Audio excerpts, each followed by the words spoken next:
Sup, you beautiful bastards? Welcome back to the Philip DeFranco Show, your daily dive into the news. We have a lot to talk about on today's extra large show. But first, we got to talk about this Twitch dumpster fire, because there are actually several different news stories happening here, though kind of at the center of it, you have Klein, Hasan, Piker, and a creator by the name of Frogan. But where we'll start is with the fact that over the past few days, we've seen the platform accused of ignoring anti-Semitism by creators like Klein. Multiple content creators have been banned for what were deemed hateful comments, and all of the fallout that's come from that as creators and fans go after one another. Though technically, you could say that all of this started when Asmongold made his horrendous comments last week degrading Gazans, which, as we covered on the show, was something he apologized profusely for after getting banned. But then the spotlight on the situation shifted after Klein put out a video last Thursday called Twitch Has a Major Problem. And in that video, Ethan claims that Twitch harbors anti-Semites and actively ignores it. And as some evidence, he points out that Twitch recently unbanned Sneeko and Fresh and Fit, right? Content creators that are unambiguously anti-Semitic. And then on top of that, he highlighted this segment from an official panel at TwitchCon, where multiple Arab content creators alongside some non-Arabs made a tier list. Well, it's a panel hosted by Frogan and 4 of her friends, in which they have a tier list where they rate people where good is Arab and bottom is loves Sabra. Sabra is a very popular hummus brand. I know in Israel, it's pretty much in everybody's refrigerator, and it's kosher. They're an American company, but they've been the subject of the pro-Palestine boycott. I mean, it's kind of just Arab good, Jew bad. I mean, I'm having a hard time seeing this any other way. And what's crazy is that I've been suspecting that Twitch has an anti-Semitism problem. Obviously, it started with Hasan platforming Houthi terrorists and showing unfettered terrorist propaganda on his channel. And then along with that, Klein also added, if they were really serious about anti-Semitism, Sneeko and Fresh and Fit would never have been brought back to the platform. It's just a no-brainer, right? But they were welcomed back with open arms. And I mean, their whole platform essentially for the past year has just been anti-Semitism. I'm not even kidding. And that's literally all they talk about. Now, all of that then led to Frogan, who's a mod for Hasan Piker's stream and also streams herself, responding and writing on Twitter. Ethan Klein lied again and said myself, Arabs, which is the show, and our guest did a tier list where, quote, good equals Arab and Jew equals bad, which isn't what happened. Our tier list was, quote, who has Habibi pass, which is a meme tier list we did with a variety of creators. Here is the clip with the context. But then sharing a clip from that event and adding, the whole basis of my podcast, Arabs with Capri and Raf, is that we are all Arabs from different religious backgrounds. I am Muslim, Capri is Christian, and Raf is Jewish. Sabra hummus is objectively the worst hummus to exist and is the unfortunate standard of hummus in the US. Right, and so with that, you had some feeling that was a reasonable response, though others still called it a dog whistle to say Israeli without saying, especially given the context Klein gave earlier about its popularity in Israel. However, all of that was kind of just the tip of the iceberg, because Frogan ended up deciding just a day later to open up an entirely new can of worms after saying on stream, I have no pity at all for any fucking soldiers. I will never have any fucking pity for any fucking soldiers. U.S. military? Boo fucking who? I hope you get PTSD. The ones the ones I'm like whatever about the U.S. soldiers are the ones that like acknowledge that like what they did was wrong. They didn't know back then. Whatever. You're a good person in my book. The U.S. military that are like, yeah, like, you know, I did this back then, but now I know it's wrong. Like I'm changed. Like imperialism. This. You don't deserve the PTSD. But like any other motherfucker, you're joining them. You're like, oh my god, I want my fucking Camaro, no student loans. Fuck you. I hope you get PTSD. And I hope you get no health insurance when you get back into fucking America. Now with that, she did eventually give a sorta apology, but even with that, many users pointed out that Twitch's hateful conduct specifically covers veteran status, so they argued that she should be banned. Arguing things like Twitch ban logic, Frogan saying military service members should get PTSD, no suspension, E-Girl streams softcore porn, 24-hour suspension, Asmongold calling Muslims inferior, 14-day suspension, being a Jew in Israel, unable to even create an account on the website, which I'll say we're gonna talk about that last bit at the end of this story. But like always with situations like this led to people digging up old clips of her saying other questionable things. Like with a clip where it appears that she may be hinting that her cousin may be involved with Hezbollah. But either way, by Monday, Twitch eventually cracked down and banned Frogan, which led many to believe that it was because she was wishing American veterans get PTSD. However, it appears that that is not the official reason. Instead, it appears that it was because of her comments on that TwitchCon panel, which is over a month ago, because they also banned the others on that panel, which also led to calls that it was being racist against Middle Eastern voices. And then on top of that, Twitch permanently banned Sneeko, something that Klein felt was necessary if they wanted to tackle anti-Semitism anti-Semitism seriously. And it also looks like the decision was in part taken because of pressure from the Anti-Defamation League, with the ADL even tweeting out a whole thread on this that started by saying, ADL spoke with the Twitch staff today after becoming aware of several concerning incidents on the social media platform and/or involving Twitch streamers in the past week, with them then going on to mention Frogan by name. And so with all this, we've seen Frogan not happy with her 30-day ban, saying 30-day ban for saying people like bottom of the barrel hummus, but other people get 2 weeks for advocating for the genocide of Palestinians. Got it. Or with that last part, a pretty obvious reference to Asmongold's ban. But with all of that said, like, that doesn't even bring us close to the end of all this. Right? Because after the ban of Frogan and others on that panel, many of whom were avid pro-Palestinian voices, content creators like Hasan Piker began to react in frustration. And in particular to a lot of these controversies being spread and encouraged by various subreddits and the creators associated with them, to which Hasan said, there is no winning in this battle. Okay? There is no winning in this battle. There's nothing you and I or this community or anyone can do. Nothing at all. This is precisely the reason why I just eat it every fucking day. Okay? For the past 12 months, this has been endless. Okay? When they can't get anything off of me and my statements, then they fucking turn around and, you know, pick apart different statements from the chat. If they can't do that, they go after people that are also pro-Palestinian, but have smaller audiences. Hasan then went on to claim that many people's opinions are turned into a caricature of who they are. Like, for example, he says that Muslim people are often painted as anti-Semitic no matter what, and with that arguing that there isn't much he can do to change people's minds about it. There is nothing I can do. There is nothing I can do. All I can do is just take it. Just like all Capri Sun Poppy and Frogan and everyone else that's getting banned in this mass ban wave, that all they can do is take it. But then at almost the exact same time Hasan was making these statements on his stream, Klein was also streaming, with most of that criticizing Twitch for having an anti-Semitism problem, right? Talking about the recent unbans and criticizing people like Hasan for letting it become commonplace on Twitch. And among his problems with Hasan is that he's promoting this guy from Yemen who many think, Klein included, is actively involved in Houthi piracy. So this is others argue that at the very least, he's just a guy that is extremely anti-Semitic. Klein also blasted Hasan and others because of clips like this. I think like anyone who does our general job, and especially someone like him who I only make $3 million a month. I'm middle class.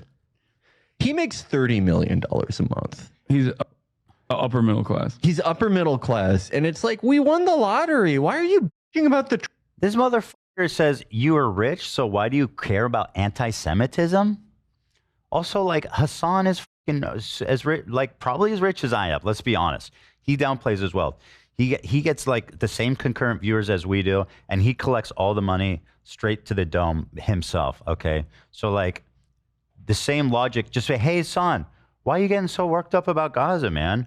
We won the lottery. You're rich, dude. Just chill. Like, what a pathetic fucking response. And honestly, I mean, for this part, it kind of just goes on and on from there because they're doing all these during live streams. We're talking about tons and tons of hours. I'll link to it down below. It's just something we can't cover point by point in this show. So if you want to do an even deeper dive, you have the tools at your fingertips. But then, as I promised I would come back and touch on, something that many people have pointed to as proof that Twitch was being anti-Semitic is the fact that Israelis weren't able to sign up to the site. Right? Among others, you had political commentators like Destiny bring this up, and also Twitch said that it fixed it shortly afterwards, saying when signing up for a Twitch account, you can select an account verification method, email or phone, for added protection. Following the October 7th, 2023 attacks, we temporarily disabled signups with email verification in Israel and Palestine. And going on to claim we did this to prevent uploads of graphic material related to the attack and to protect the safety of users. But Twitch then going on to say that not letting users sign up with an email later on, that was a mistake and just an oversight and that it's fixed now. So this, as you might have noticed, there was a big community note on that. With that note claiming that Twitch's explanation is not true and that even phone verification signups weren't working. But with now all of that said and as things continue to play out in real time, I gotta pass the question off to you.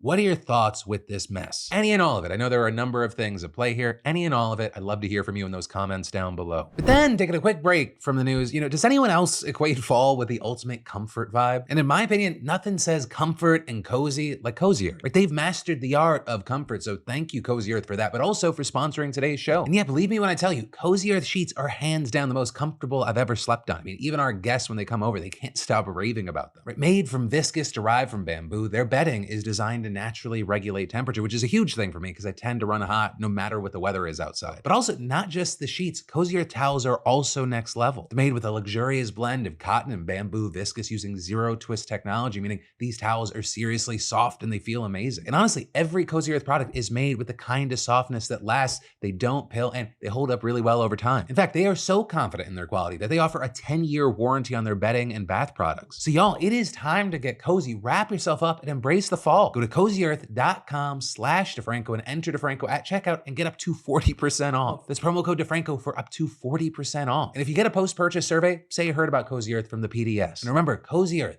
you deserve it. But then, in big news, the former CEO of Abercrombie has been arrested in a sex trafficking investigation. His name is Mike Jeffries, and he's been a controversial figure in fashion for decades now. You know, back when he was the CEO of the brand from 1992 to 2014, he really built the brand around sexualization, even though it was a teen store. He was also widely known for fat phobia, intentionally not making large sizes for women, and saying that he hired good-looking people because he only wanted hot, cool people shopping in his stores. All of which made him a very, very divisive figure. But today's news is much bigger because it centers around the fact that he was arrested and charged with running a sex trafficking ring while he was in charge of Abercrombie. With also the Wall Street Journal reporting that a federal indictment lists 15 alleged John Doe victims. He also was arrested alongside his partner, Matthew Smith, as well as their employee, James Jacobson, who reports say is accused of recruiting and hiring men for parties and hosting tryouts where he required the victims to have sex with him. Jeffries accused of pressuring models to attend sex parties, paying for their involvement, and plying them with muscle relaxants, Viagra, and lubricants. With prosecutors alleging he would mislead these victims into thinking they were attending modeling shoots. And the Journal reporting that the indictment even says that Jeffries and his partner injected men in their penises with a prescription-grade erection-inducing substance for the purpose of causing the men to engage in sex acts in which they were otherwise physically incapable or unwilling. And as shocking as some of these allegations are, they're also not completely surprising. Because, for example, last year, a BBC investigation included claims that he had sexually exploited and abused men at parties that they hosted. A civil lawsuit was also filed after the report, launching similar allegations, and it accused Abercrombie of being complicit in these alleged crimes. And according to a U.S. attorney in New York, Jeffries and his partner spent millions of dollars on this alleged sex trafficking enterprise. Now, with all it said as far as Jeffries' side here, his attorney has not given an explicit statement on the arrest, simply telling NBC News that they will respond in detail when appropriate, but they plan to do so in the courthouse and not to the media. But then, when you hear DIY, you're probably thinking about crafts, home projects, but how about DIY medicine hacks? Because that is a very real thing, especially with Ozempic, Mounjaro, and other drugs like them that are expensive and hard to get. And when I say DIY, I don't mean for you to like picture Dexter's Laboratory or something, but rather people taking their medicine into their own hands by either messing with the prescriptions that they already have or by finding alternative forms of them, with people often using online advice or viral TikTok suggestions to get around the flaws of our wonderful little medical system. With one of the biggest trends right now being people essentially hacking into their Mounjaro pens to get more usage out of them. With also outlets like Axios noting that Reddit and other forums are full of people providing step-by-step videos and charts, right? All detailing how to break open injectors and extract doses in bacteriostatic water to stretch them. And this is the people hunting down these guys are saying the costs are killing their wallet or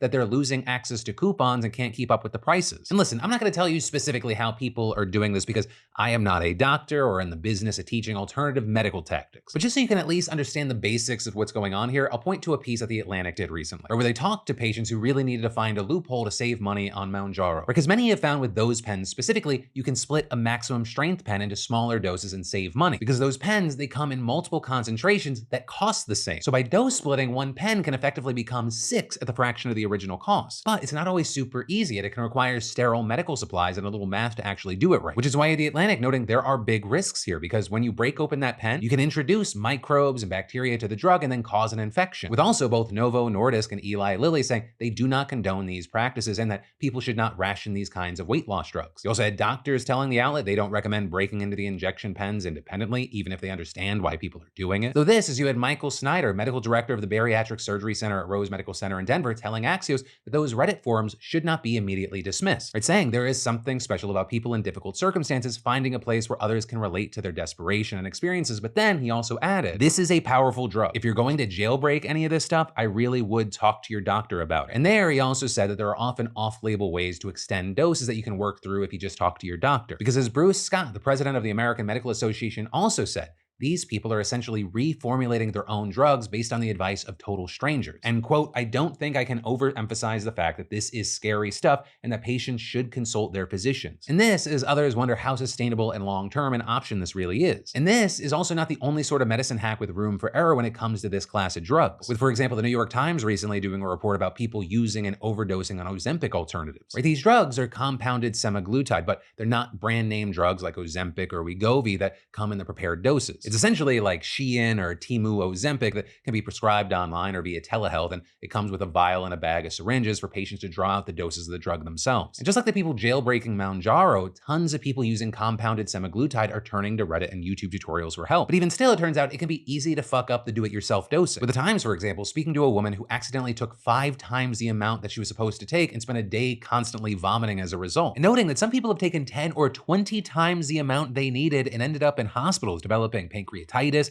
fainting, getting dehydrated, and more. Now with this, you're the Times noting that plenty of people do take compounded semaglutide and they're totally fine. They understand what to do and it works for them. But as the demand for the drug is increased, so have cases of things going wrong. With this year so far, Poison Control Center is getting 159 calls about compounded GLP-1s compared to just 32 last year. And in July, the FDA even had to issue a warning about patients dosing their own compounded semaglutide, with them noting that on top of patients lacking experience with self-injections, there's also a lot of confusion as some instructions use different units of measurement, like milliliters versus milligrams versus just units. And adding with that compounded semaglutide poses a higher risk than FDA-approved semaglutide like Ozempic because compounded drugs do not undergo FDA pre-market review for safety, quality, or effectiveness. Compounded drugs should only be used for patients whose medical needs cannot be met by an available FDA-approved drug. And a big thing with all of this is that these Ozempic hacks, they are just the tip of the iceberg when it comes to do-it-yourself medicine. Right? I mean, all the way back in 2016, you had doctors warning against DIY EpiPens after online forums were teaching people how to make them at home, right? And that happened around the time that the cost of EpiPens was rising. While doctors understood why people were turning to this method, they noted that it would be incredibly easy to give the wrong dosage. And this is there are also other risks if the device isn't sterile, which is why you had a doctor explaining to ABC News at the time that yes, say your kid was having an anaphylactic reaction. You could use a syringe and a vial of epinephrine to stop it, but we know in emergency situations it can be hard to draw up. There might be problems with underdosing or overdosing, and it's not practical for most people. It is hard to do that and expect people to do that in an emergency situation. And this is in recent years, we've seen a rise of stories of people trying to hack abortion medication at home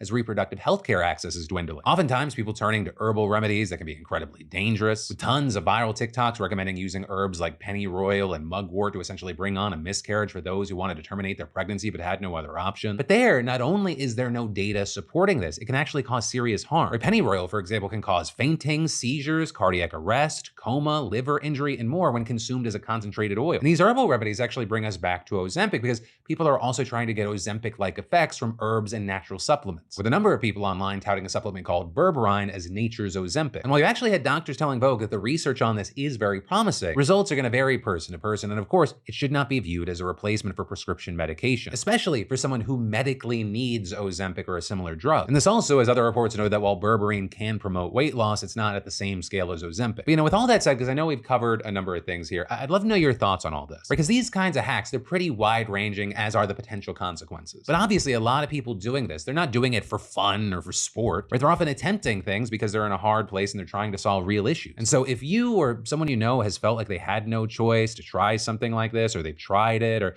just anything, I'd love to know your thoughts and your experiences on this. Also, just to close this out, because I know some people are going to misconstrue this, I am not recommending anyone do the alternatives. This is just me talking about news and current events that are happening. But then taking a 60-second breather from the news, but then to also still talk about news, the news cycle is showing no signs of approaching sanity. I mean, if we're being honest, it is hard to make sense of the chaos and get the full picture in a world where seemingly everyone occupies a different reality. We strive to make sense of the chaos here daily, and that's also why it's great that Ground News is sponsoring today's show. Right? Their app and website aggregate the world's news, allowing us to compare coverage beyond mainstream media, which is critical to getting to the heart of each story. Right? Nearly 170 sources reported on Trump repeating the claims about the Haitian immigrants eating Ohio residents' pets. With only 10% coverage from conservative sources, it was clearly a huge blind spot for right-wing media. Right? Headlines on the left calling Trump's claims baseless, while the few headlines on the right claim it's not just a conspiracy. We can even seek out these disproportionately covered stories on Ground News via their blind spot feed, which is pretty key. Right? Ground News is for those of us tired of just mainstream media narratives and interested in leaving our silos once in a while to understand where other perspectives are coming from. So hey, head to ground.news/DeFranco today, or scan the QR code below for 40% off unlimited access, which is what I use to read the news. But then whether you call it the scariest haunted house in America or a torture chamber in disguise, McCamey Manor is back. Because technically, it's a haunted house in Summertown, Tennessee, but it's also attracted a lot of controversy over the years where it's, we'll call it extreme methods. With participants even having to sign a 40-page waiver, provide a doctor's note, show proof of medical insurance, submit to a background check, and do interviews before going inside. And if someone actually decided to read the waiver, they would discover that tooth pulling, finger breaking, or head shaving could all be on the menu during the several-hour-long experience. And that's without mentioning, as others have described, being waterboarded, tased, whipped, covered in tarantulas, and trapped in small boxes. And then, if you make it through all that and you get to the end, there's supposedly a $20,000 prize, though no one's actually ever gotten it. But then also, if you can't finish, you can't quit either. It's actually written in the waiver that once you're in unless, quote, serious psychological injury is present, which is one previous participant explained to The Guardian. That can be an issue when you're being bound, masked, and held underwater, slapped and stomped on, and compelled to eat your own vomit. And in fact, you had the Manor's owner, Russ McCamey, telling Hulu in a documentary last year, either you actually complete the tour, which is not going to happen, or you mentally or physically are at such a breaking point that it's not safe for you to continue and I need to take you out. Now, since the release of that film titled Monster Inside, America's Most Extreme Haunted House,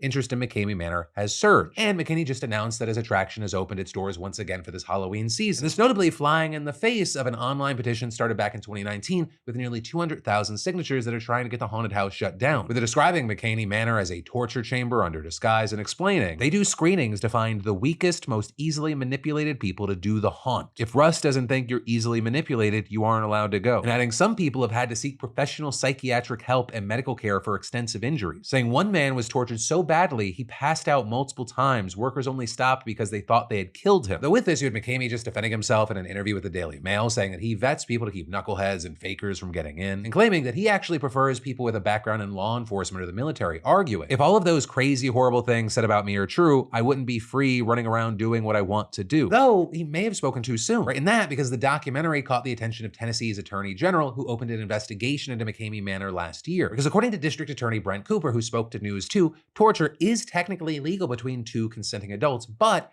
anyone can revoke their consent at any time. Since McCamey allegedly refuses to let people quit once they've started and outright stated in the film that there were no safe words, he could be liable here. With the AG also citing some of McCamey's customers who said that they didn't have a chance to review the waiver ahead of signing up and complained that the $20,000 prize is impossible to actually win. But then with all this, back in March, McCamey actually sued the Attorney General, claiming there that the information requests and inspections of his property violated his constitutional rights. With his lawyer telling News 2, every Tennessean should understand that they are each simply one misunderstanding away from being targeted by a coordination of government power, just like Mr. McCamey. But notably, one, that lawsuit was dismissed back in August, and two, McCamey voluntarily dropped another lawsuit against Hulu and the production company behind its documentary, though he upheld a lawsuit against one of the interview subjects in the film. Now, as far as the AG's investigation, it's unclear right now what the status is on that, whether it's ongoing or concluded, but for now, we'll have to wait to see what happens from here, both legally and as far as what's going to happen to the people that are signing up for the manor this year. But then, in some election news, Republicans are trying to stop the votes of U.S. citizens living abroad, including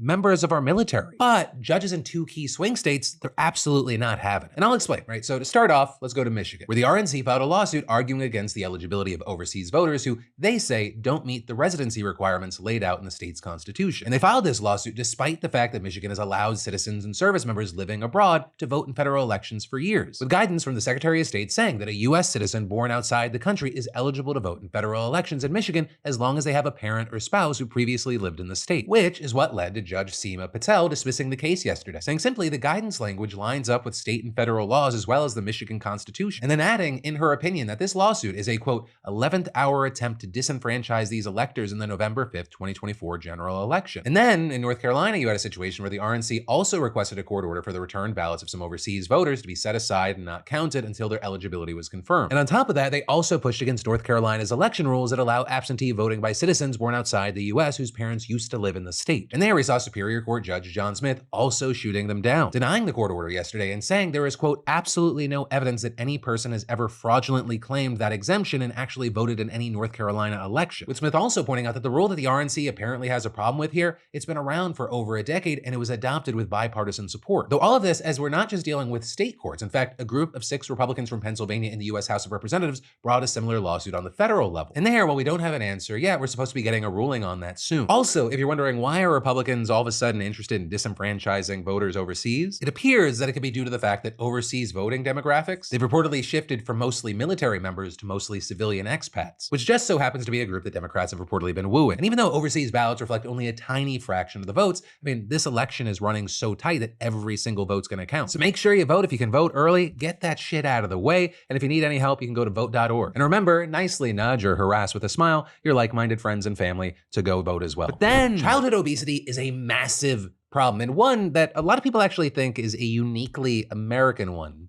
But today we're talking about Mexico, because they just made some moves to combat what they say is the worst childhood obesity problem in the world, with them now making it so that schools in the country have just 6 months to implement a government-sponsored ban on junk food, or else they face heavy fines. But with that, I should start by giving you a better idea of where we are and how we got here. Because what we've seen here is that Mexico's adult obesity rate, it has soared since the adoption of the US-led North American Free Trade Agreement, or NAFTA, in 1993. And well, of course, like most things, there are multiple factors at play. Some people say this is not a coincidence, with others even arguing that Donald Trump made the problem worse as president. But in any case, where we are now is that about 1 in 3 of Mexico's children, they're overweight or obese, with children in Mexico reportedly consuming more junk food than any other Latin American nation, with many getting as much as 40% of their total caloric intake from junk food. And since this isn't a completely new problem, this is not the first time the Mexican government has tried to do something about it. In the past, they've done things like implementing a rule requiring front-of-package warning labels advising consumers about nutritional content. And in fact, some Mexican states have even banned the selling of junk food to minors. But of course, despite that, it's still been easy for most kids to get their hands on it, with even a survey of more than 10,000 schools carried out between 2023 and 2024, for example, finding